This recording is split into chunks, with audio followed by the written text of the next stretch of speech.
Bonjour et bienvenue dans cette formation sur CP4. CP4, c'est un logiciel destiné au projet de bâtiments en béton armé et métallique. Il permet l'analyse spatiale, le dimensionnement de tous les éléments structuraux, l'édition des armatures et des sections et l'obtention des plans de construction de la structure. Il réalise le calcul de structures tridimensionnelles composées d'éléments porteurs et de planchers, y compris la fondation, et le dimensionnement automatique des éléments de béton mécanique.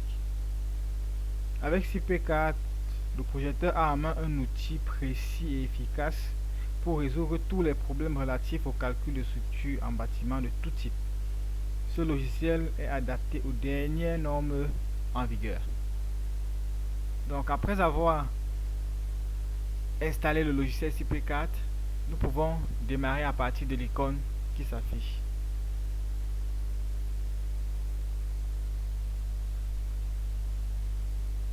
Lorsque nous cliquons deux fois ou nous lançons le logiciel, nous avons cette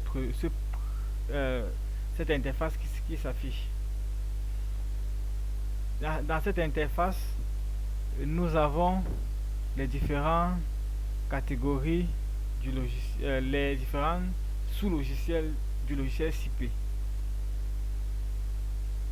Donc nous avons IFC Builder, qui est un logiciel pour la modélisation et la génération des maquettes numériques. Nous avons CP4, qui est un logiciel de conception et de calcul de dimensionnement des structures béton armé mixte, composé de poteaux, noyaux, murs, poutres, béton armé, poutres métalliques, poutrelles, plancher sur poutrelles, etc. Nous avons le générateur de portique, qui est un générateur de géométrie de portique rigide. Il est ferme simple et des fermes multiples. Il génère également de façon automatique les charges de la neige et du vent. Nous avons CP3D, qui est une solution pour les projets structurels tridimensionnels de profil d'acier, d'aluminium, en aluminium ou en bois. CP Connect, c'est un outil de vérification, de dimensionnement et des plans d'assemblage pour une structure métallique. Écran de soutènement nous permet de calculer, vérifier et dimensionner les écrans de soutènement.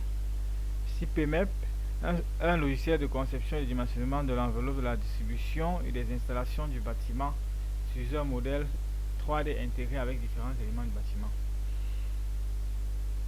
CPELEC NF calcule les installations électriques. CPLUX, quant à lui, c'est un logiciel de simulation de l'éclairage et l'étude du confort lumineux des installations d'éclairage.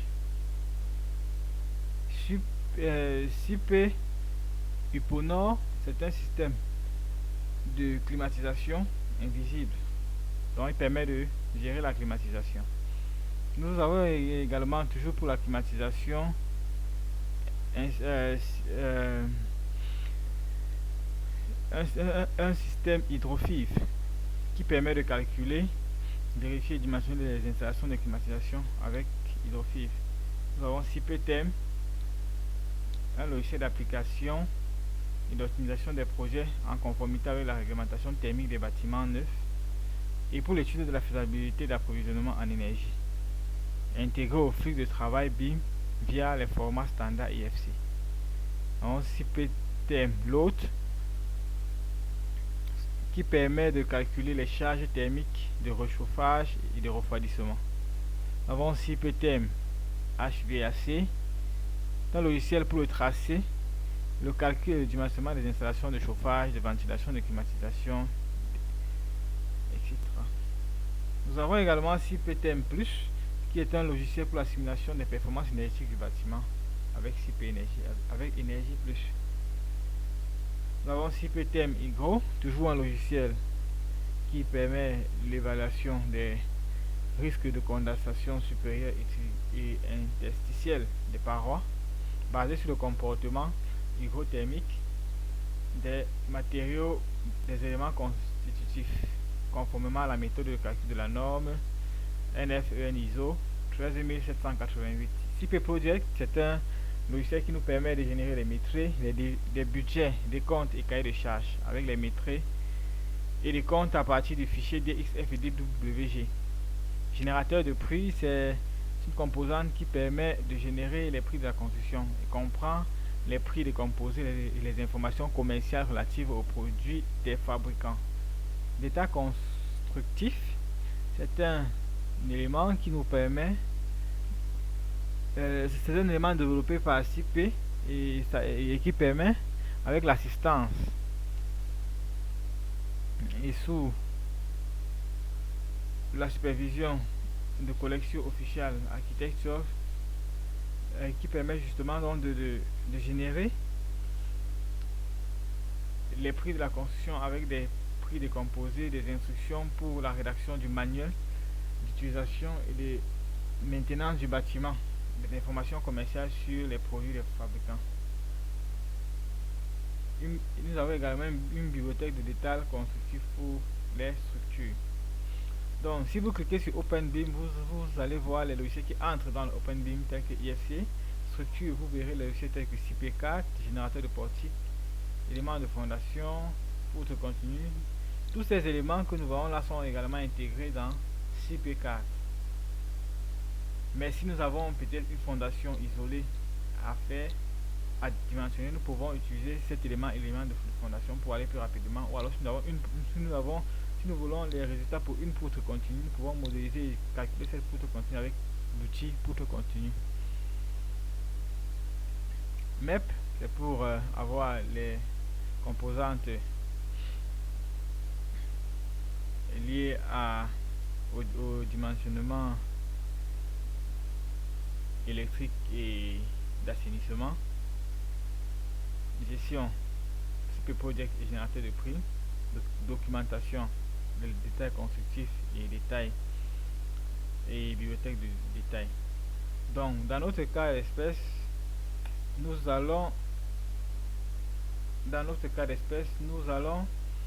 cliquer sur CP4. Donc, vous cliquez sur CP4 et le logiciel va s'ouvrir. Nous aurons une autre interface. Autant pour moi. Et si et le logiciel ouvre automatiquement le projet que nous avons, le dernier projet que nous avions étudié. Donc pour créer un nouveau projet, nous allons venir sur fichier, nouveau projet. Dès que nous cliquons sur nouveau projet, nous devons entrer le nom du projet. Nous allons l'appeler formation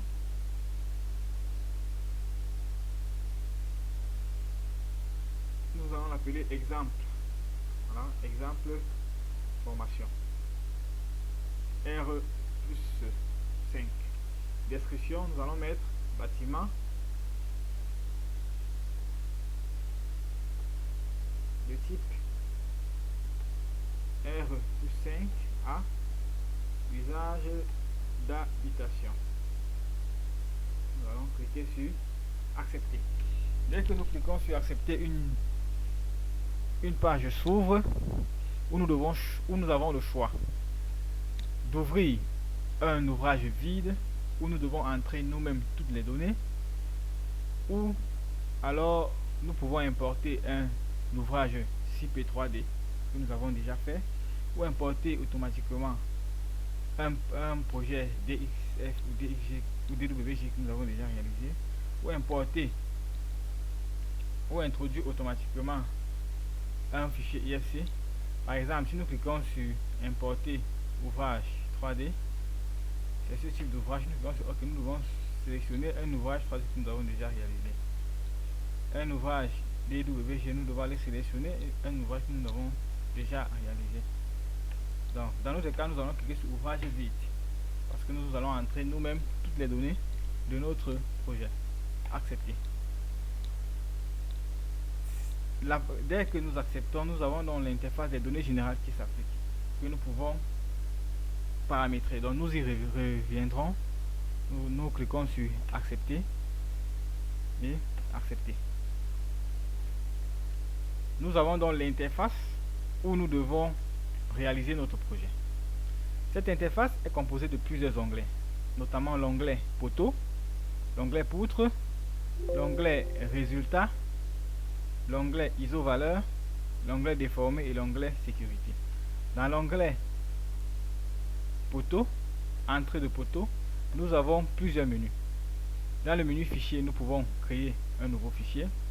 Nous pouvons importer, ouvrir un fichier déjà créé. Nous pouvons enregistrer notre travail, enregistrer sous un autre format. Description de l'ouvrage, avoir la description de notre ouvrage. Voilà ce que nous avons entré quand nous avons créé le nouvel ouvrage. Et nous pouvons le modifier à tout moment. Nous pouvons importer des anciens ouvrages. Nous pouvons visualiser les notes, récapitulatif des notes. Nous pouvons voir les plans en cliquant sur plan. Nous pouvons exporter notre projet vers Maîtrise et budget ou vers un format IFC. Nous pouvons ouvrir les derniers fichiers consultés ou alors les derniers fichiers étudiés. Et nous avons des informations ici par rapport à la licence d'utilisation. Et là, nous avons le bouton quitter. Dans le menu ouvrage, nous avons les données générales. Donc, c'est dans données générales que nous allons paramétrer les données de notre travail. Nous pouvons intégrer des structures 3D, nous pouvons créer escalier, nous pouvons gérer les options générales,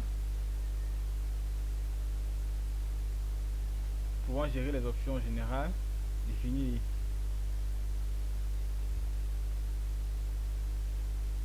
les coefficients de réduction des armatures, les coefficients de réduction des raideurs et des torsions. Nous avons également la gestion des bibliothèques la gestion de la bibliothèque de profilés et les options de calcul pour les assemblages. Nous avons les groupes.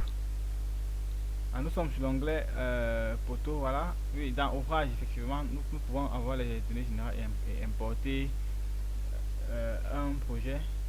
Dans entrée de poteau, nous pouvons donc introduire les niveaux et les groupes qui vont nous permettre de dimensionner notre bâtiment. Nous pouvons introduire les poteaux, amorces, les contours, les lignes de référence. Nous pouvons modifier les côtes. Nous pouvons consulter les manières d'utilisation, le mémoire de calcul, les exemples réalisés par CP40. Dans l'onglet poutre, nous avons le fichier menu qui reprend les mêmes options que le menu fichier dans l'onglet entrée poteau. Nous avons l'onglet ouvrage, nous avons groupe, nous pouvons éditer les groupes, gérer les planchers inclinés, c'est-à-dire introduire des planchers inclinés, faire des coupes du bâtiment. Nous pouvons entrer les charges dans le menu charges, les charges linéaires sur poutre, les charges superficielles sur plancher, les charges dans les groupes. Nous pouvons éditer, nous pouvons décider de voir ce que nous voulons voir et nous pouvons décider de rendre de cacher des informations que nous ne voulons pas voir affichées à l'écran ou sur nos plans. Nous avons donc dans le menu poutre mur, entrée des poutres, entrée des murs, des ouvertures, des polypoutres. Nous pouvons ajuster les poutres, effacer les poutres, prolonger les murs, attribuer des poutres, attribuer les murs, éditer les poutres, déplacer. Nous avons des informations sur les poutres, sur les murs, les consoles courtes. Nous pouvons entrer des poutres inclinées. Dans le menu plancher, nous avons gestion de plancher. Pour l'entrée des planchers, la légende, changer la légende sur les planchers, introduire des trémies, des panneaux, attribuer les armatures de base, pose tension pour la précontrainte. Nous pouvons éditer les éléments de pose tension. Fondation, ici nous pouvons entrer des fondations, des longues lignes de redressement. Nous pouvons vérifier les erreurs. Et en calculer, nous pouvons donc calculer l'ouvrage. Nous avons la possibilité de calculer l'ouvrage avec les fondations, calculer l'ouvrage sans fondation, calculer l'ouvrage sans obtenir d'armature, avoir juste des efforts, réarmer les portiques avec des changements, vérifier la géométrie du groupe actuel, obtenir les coordonnées des centres de masse et centres de rigidité, avoir un rapport final de calcul. Et dans le menu aide, nous pouvons également avoir le manuel de l'utilisateur et le mémoire de calcul. Dans option résultats, nous pouvons donc voir les résultats. Si nous venons sur poteaux, nous pouvons éditer les poteaux et voir les plans de ferraillage. Pareil pour les poutres et les murs, les dalles, les poutrelles, les dalles améliorées, les dalles mixtes, pose tension, assemblage, fondation. Nous pouvons également voir les résultats des escaliers. Dans iso-valeurs, nous pouvons afficher les iso-valeurs, déformer la déformée du bâtiment. Dans l'onglet entrée pour poutre, entrée poteau, résultat, nous pouvons ici à l'extrême droite avoir un raccourci pour obtenir les récapitulatifs. Nous pouvons également avoir les plans. Nous pouvons exporter notre document. Nous pouvons configurer cette barre d'outils. Nous pouvons montrer ou cacher les options de cette barre d'outils.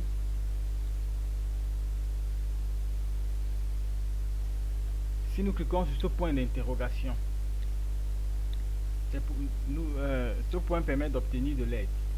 Donc montrer l'information détaillée sur un ou plusieurs éléments composants de la boîte de dialogue. Donc si nous cliquons sur ce point d'interrogation, nous pouvons obtenir l'aide et une description de ce que fait chaque bouton. Par exemple, si nous venons dans ouvrage et que nous cliquons sur données générales, nous avons l'information sur les données générales. Vous voyez, permet de spécifier pour l'ouvrage actuel description, normes de calcul de béton et de l'acier, matériaux à utiliser, action horizontale de vent et de séisme, niveau de pondération des actions, coefficient de flanquement dans les poteaux, modification des tables d'armature et des options de calcul.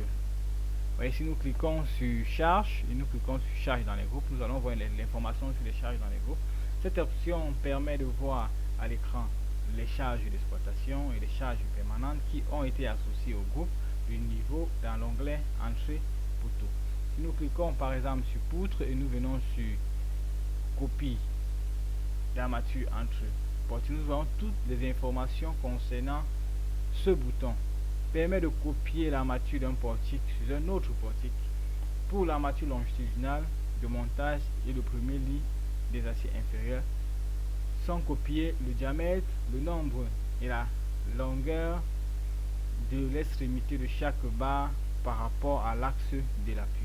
Vous voyez, on a les informations. Donc si vous ne connaissez pas à quoi c'est un bouton, vous pouvez cliquer, utiliser cet outil aide, vous cliquez et quand vous cliquez sur un menu, tous les éléments pouvant, tous les boutons pouvant, sur lesquels nous pouvons obtenir de l'aide s'affichent en noir. Et ceux sur lesquels nous pouvons avoir de l'aide seront en surbrillance.